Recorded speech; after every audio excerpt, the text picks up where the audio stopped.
Oui, je cherchais, même quand j'étais adolescente. J'ai toujours cherché la vérité.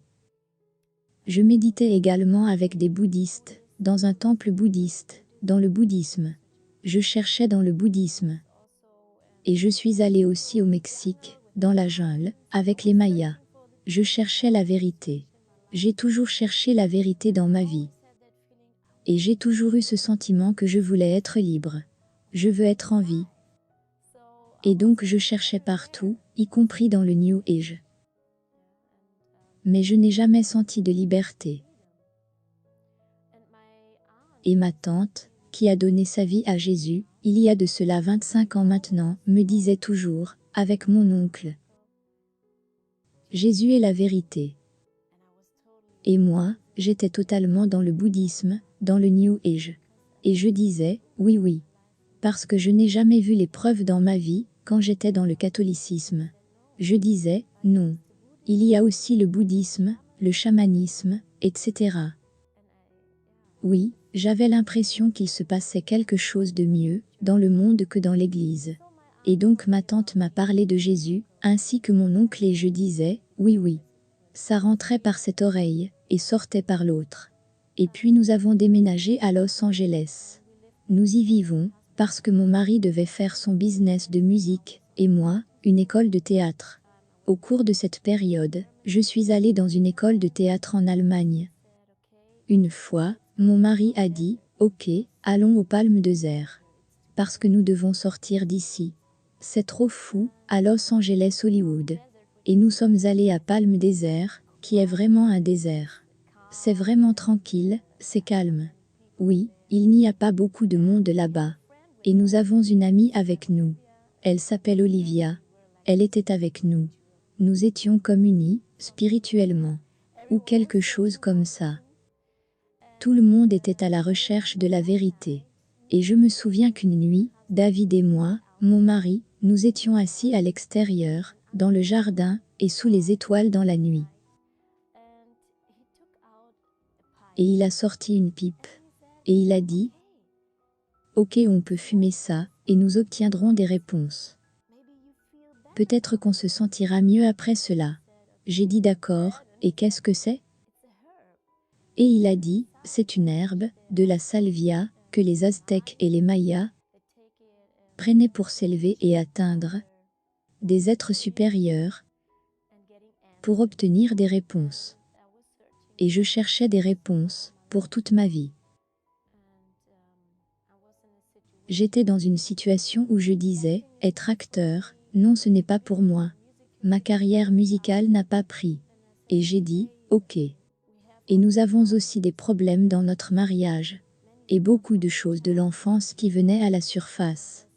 J'étais vraiment au point où je disais, non, je ne peux plus être ici, dans cet endroit. J'avais tout. Nous avons de l'argent, nous avons tout. J'ai une belle famille. J'ai un bel enfant. Mais il me manquait quelque chose dans mon cœur. Alors je me suis dit, d'accord. Essayons. Et mon amie Olivia a commencé. Elle a pris 3 bouffées. Et 3 bouffées suffisent. Parce que la salvia, vous prenez seulement 3 bouffées, et vous voilà déjà pouf. En dehors de tout. Et aussi parce que j'ai fumé de la marijuana quand j'étais adolescente. Et je pensais, ah, ce n'est qu'une herbe, ce n'est pas chimique. Je peux prendre autant de bouffées que je peux. Je voulais être brave. Et au lieu d'en prendre 3, j'en ai pris 8 bouffées ou plus. Et je fus totalement pouf. J'ai fait un blackout. J'ai eu très peur. Ce fut vraiment la panique. Et à cette époque, j'avais aussi l'épilepsie. Depuis l'âge de 16 ans, j'étais épileptique. Et j'ai entendu de nombreuses histoires de personnes qui sont mortes pour avoir pris des drogues quand elles avaient cette maladie. Je sais pas. Et j'ai commencé à faire des crises d'angoisse et toutes ces choses. Et généralement, cette chose prend 2 minutes et ensuite vous êtes sobre. Mais parce que j'ai pris 8 bouffées ou plus, ça a duré toute la nuit. On était au lit et je disais, je dois dormir, parce que je ne peux plus le supporter. Je pensais que j'allais mourir. Le matin, alors que tout le monde dormait encore, je me suis réveillée exactement à 9 heures du matin. J'ai regardé la montre, et j'ai dit, oh mon Dieu, je le suis toujours. Toujours sous l'emprise de cette chose. Toujours aïe, pas moins. Mon cœur battait fortement, et je ne pouvais pas respirer. Et, j'ai pensé, mon heure est arrivée. Je vais mourir. Ou je ne serai plus normale, je vais rester comme ça. Parce que vous savez, il y a tellement d'histoires qui circulent. Et j'ai dit, oh mon Dieu, pourquoi ai-je fait cela? Pourquoi ai-je fait ça? J'étais tellement paniquée. Et donc je suis allée dans la salle de bain, je me suis mise à genoux. Et j'ai essayé de méditer, comme je le fais habituellement. J'ai l'habitude de méditer le matin. Mais dans mon esprit, je me suis souvenu des paroles de ma tante.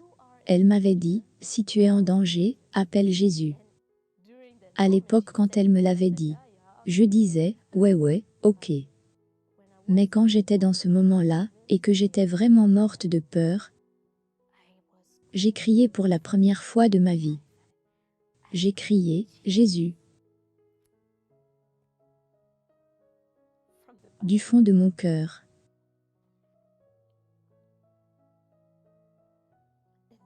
Et il était là, debout devant moi, dans sa beauté magnifique. Il était là devant moi, magnifique. Je n'ai jamais vu quelqu'un comme lui. Si beau, avec les plus beaux yeux au monde. Personne n'a sa couleur. Et il m'a prise dans ses bras. Et le temps s'est arrêté. C'était seulement moi, c'était seulement lui et moi. Et il était si grand. J'étais comme une enfant, de la taille d'une enfant. Et il était si grand. Et il est descendu pour me regarder droit dans les yeux. Il vint pour me regarder dans les yeux. Et je me demandais pourquoi descendre, rien que pour moi. Oui. Et il me parlait. Mais avec amour. Je n'ai jamais entendu quelqu'un parler comme lui. Personne ne parle comme lui. Des paroles merveilleuses, et d'or sortaient de lui. Des paroles d'or. Il m'a donné toutes les réponses dont j'avais besoin. Toutes les réponses. Et il souriait tout le temps. Il a ce beau sourire, et waouh. Il ressemble à un roi. Oui, le roi se tenait devant moi. Mais il ne s'est pas comporté comme un roi. Il était si adorable, il n'y a pas de mots pour le dire. Et il souriait tout le temps. Il m'a aussi donné des câlins. C'était très proche, émotionnel, vous savez. Il l'est vraiment. Je pensais, pourquoi prendre tout ce temps pour moi? Parce qu'il a pris beaucoup de temps pour moi. Je veux dire, pourquoi moi? Il y a tellement d'autres personnes dans le monde. Pourquoi prend-il tout ce temps pour moi? J'avais cette question. Et il souriait. Bien sûr, il a lu dans mes pensées. Il a dit, tu n'as pas besoin de prendre ça pour me trouver. Personne n'a besoin de prendre ça pour me trouver. Juste appelle-moi. À partir de ce moment-là, j'ai su que ce qui est écrit dans la Bible est vrai. Frappez et je vais vous ouvrir la porte. Demandez, et il vous sera donné. Et à partir de ce moment, j'ai su que cela est la vérité. C'est lui la vérité, il est la vie. Il est le chemin. Et puis, le ciel s'est ouvert. Les nuages se sont ouverts. Et quelqu'un était en train de l'appeler. Et il leva les yeux et dit, il est temps de partir. Et puis il leva. Il a levé ses mains comme ça. Et il était. Oui, il est allé au ciel. C'était comme un ascenseur. Et quand j'ai levé les yeux vers le ciel, j'ai vu les disciples. J'ai vu les disciples. Et puis de la lumière et de l'amour sont sortis du ciel, pour descendre sur moi.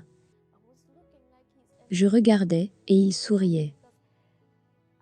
Parce que je pensais, oh, je veux partir avec toi, s'il te plaît. Je veux venir avec toi. Et il lisait dans mes pensées.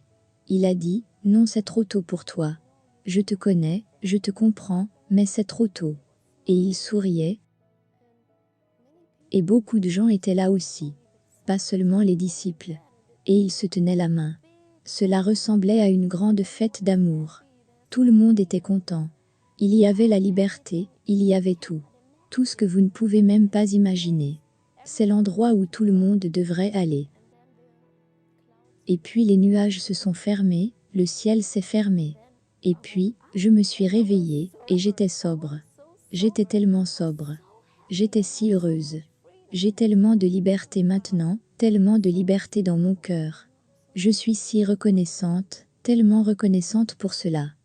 Si vous désirez avoir une relation personnelle avec Dieu, à travers la personne du Seigneur Jésus-Christ, vous pouvez simplement faire la prière suivante, du plus profond de votre cœur. Dites: Seigneur Jésus-Christ, je reconnais que je suis une personne qui a péché contre Dieu. Je reconnais que c'est par amour que tu es mort à ma place, à la croix du Calvaire, pour me sauver. Pardonne tous mes péchés. Viens dans mon cœur et réconcilie-moi avec Dieu. Je t'accepte aujourd'hui comme mon sauveur personnel et mon Seigneur.